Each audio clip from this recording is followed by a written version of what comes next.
Welcome everybody to the Navigant Credit Union Broadcast Center. I'm Josh Fenton. It is Business Monday, Small Biz Focus. This is Christine Francis from Carmen and Ginger. Maybe the coolest place in downtown Providence. I'm going to give you W coolest place because it just is a cool place. I will admit I'm completely biased and have bought numerous things there. It is that eclectic, how do you describe it? Eclectic clothing, antiques, everything, design, yeah, you name it. Yeah, there's a little bit of everything. I won't argue with you. It's pretty cool. But yeah, I have a little bit of everything. Some clothes, some jewelry, you know, for both men and women. But some linen, some housewares, some decor. We do a lot around the holidays, you know, with decorations. Always a little bit of everything. There are some categories we always have, like vintage cameras. And then there are other things that we just find that are really interesting and we want to offer them in the store. So it goes back and forth. Posters from the Warwick musical tent. I did have some of those. Yes, yeah. we bought one. It is in the Alex and Ani Lounge. I think it's like Florence Henderson, Bert Convy. Most of them were from the 70s or 80s. Yes, yeah, they were absolutely. great. They were great. They're mostly gone. I sort of miss them.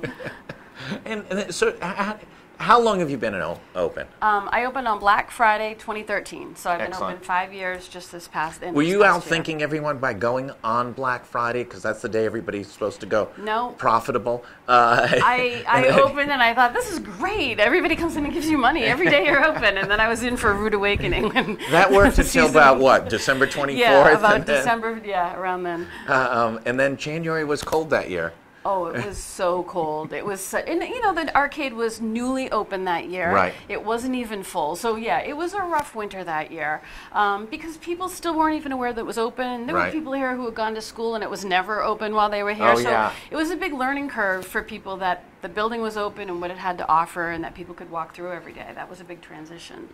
And how's it been over the 5 years? Give it a little description about what your business experience has been. You had never been an entrepreneur before. No, So no, this is your first time diving in the deep end. I sold online. I always had a full-time job with a paycheck, and then I sold online. So this was a big deal. I was tired of commuting. I was ready to sort of take a risk and decided I liked the size of the space. When I first opened, I had one space. In the second year, my neighbor decided to leave, so I asked the landlord if I could expand into the second. So I've been double wide ever since. And that was a good change to make because they had a built-in dressing room, there's storage down below. It's funny, I knew when I opened I wanted to be near students and near tourists. And students and tourists are definitely my biggest customers. My toughest customers sometimes are Rhode Islanders. We were just talking about this before we went on camera about, you know, it's tough to get people to come to the city. Even though the city's having a lot of press, a lot of notoriety, it's still tough to get Rhode Islanders. I had a woman come in the other day and she said, you know, this is the first time I've been in here. And I said, well, where do you work? And she told me, I won't say on camera.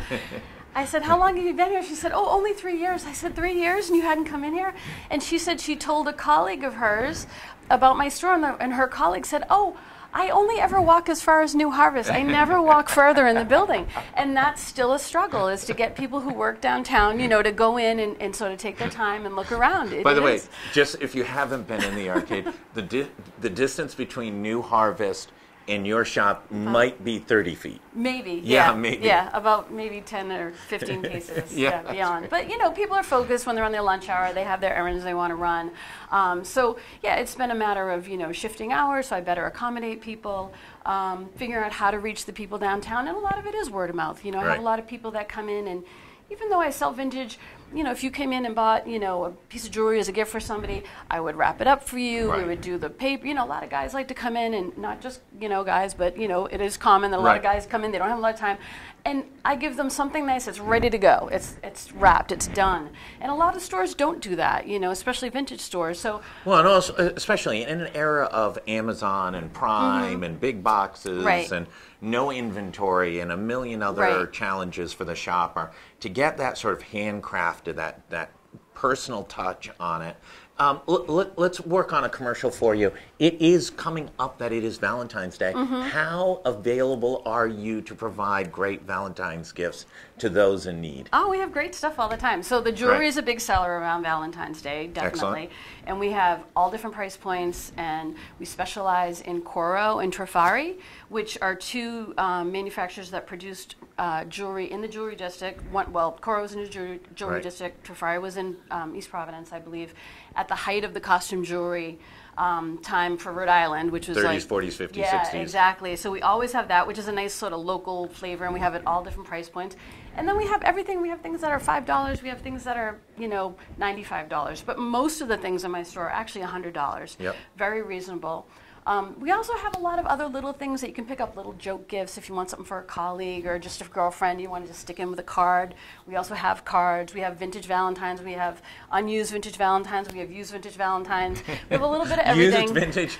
Do you cross out the previous name? You can. You can just cross. Sometimes I give it to my mom. I just cross off that name and say, I don't know who this is, but... For people who are previously married, maybe that's not a good idea to cross out the previous spouse's name. I don't keep anything from my first marriage, so that's not an issue. But yeah, it's the graphics and the quality of the printing that's so good on some of the early paper things.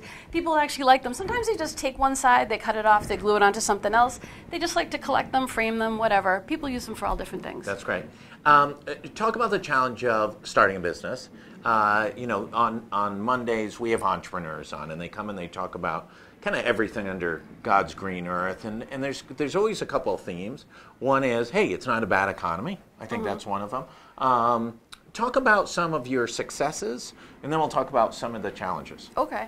I think in terms of the economy, I think I was right at the right time to open a small business in downtown. Totally. Because downtown has grown so much in just the 5 years that I've been here. Just in terms of, we were talking earlier about my hours. For instance, when I first opened, I wouldn't have been open on Sundays. Right.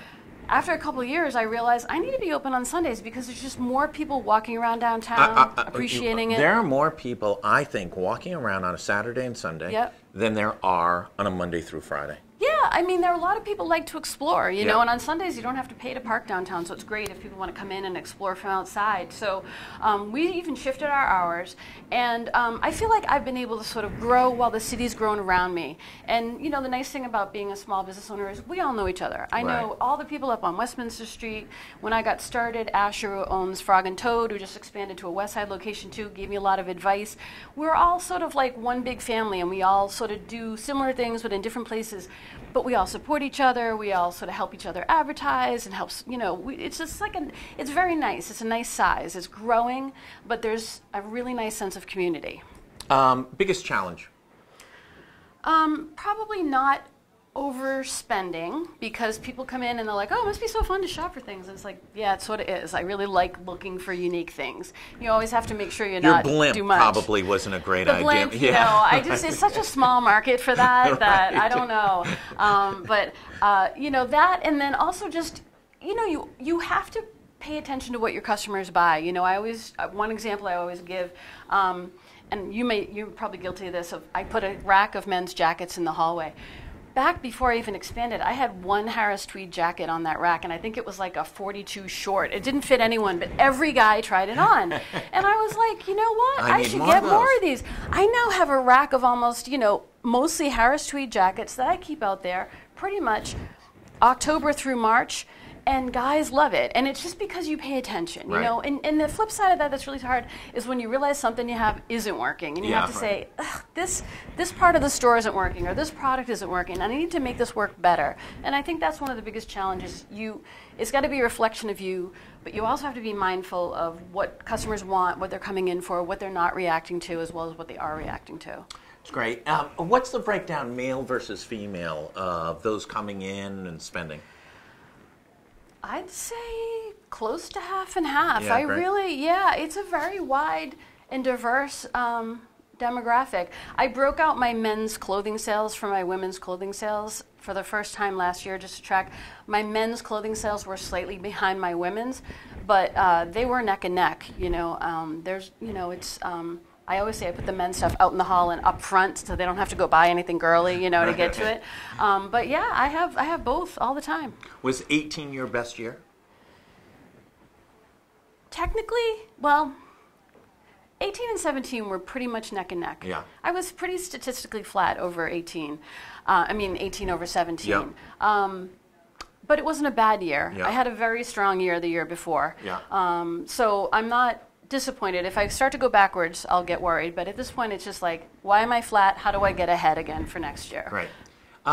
Talk about working with, you get a small business loan through Commerce and their partners, and talk about that process. Feel free to be completely honest. If it was difficult, hardship, they waterboarded you, any of those things, we want to know about I had to sign something saying I couldn't talk about the waterboarding, but I did. I actually applied for a loan through another organization first, which with some stricter regulations, and the woman was great. And we went back and forth and tried to make it work, and she said, you know what, a situation where I have a loan that's halfway through the partnership and halfway through the SBA, and I pay it all through this other organization. And they were so easy to work with and That's so great. nice, and it really was.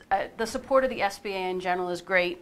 I have a SCORE counselor that I meet with regularly, and they're very supportive. It's a great resource. I feel like there are a lot of great resources for small businesses in Rhode Island in all aspects. And you used it to consolidate some debt, do some new things, Yep. expand a little bit. Yep. Did it make the difference? Yeah, it did, because I was starting to get a little stressed. I had Yep. some debt that I had taken on that was at a high interest rate. This helped me knock that down and pay it off at a more reasonable rate, so I wasn't feeling guilty about it too. I felt better about the decision. I was able to invest in some things in the store that make things operate better, that just were fundamental things that needed to be purchased, and it allowed me to buy. I wanted to make some in-house designs. I do some in-house designs, just like T-shirts, cards, magnets, that sort of thing. And it allowed me to do some of those that I hadn't had the capital to do before, just to get that out there and hopefully start to wholesale those at some point too. That's great. In the future, what are you looking to do? What do you see as maybe being new in 2019? Probably to continue to figure out how to tap into the tourist market even more. And again, it's back to that what I talked about before, which is you have a vision, and my vision is as a vintage store, but I've realized I have a ton of tourists that are looking for souvenirs, and there's a couple of souvenir stores, and I can't be one, but if I have inventory that sort of covers both, it does very well. So even postcards, I sell thousands of postcards a year, and the magnets, and I want to figure out how to just merchandise them a little better and tap into that, even though it's just $5 here, $5 there.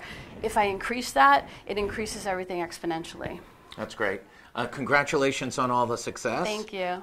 If you don't know it, Carmen and Ginger is on the first floor over at the arcade. For those of you who have not been to the arcade in a number of years, the second and third floor actually is residential. It's not all retail like it was back in the aught teens or something like that. And it is really a great shop. It's a very unique, special kind of retail location with just a great eclectic collection of products and a personal touch. I'm a huge fan, so I want to thank you so much for coming in today. Appreciate Stay right it. here. I want to thank everybody for tuning in to the Small Biz section today on Business Monday. Tune in tomorrow, jam-packed day tomorrow. We've got, I believe, Commerce Secretary Stephen Pryor is on at the 4 o'clock hour, and there's some big happenings earlier in the day. I think the governor's got a big announcement with Infosys on some growth and jobs numbers coming into Rhode Island. So I want to thank everybody for tuning in. We'll see you back tomorrow on GoLocal Live. Thanks so much.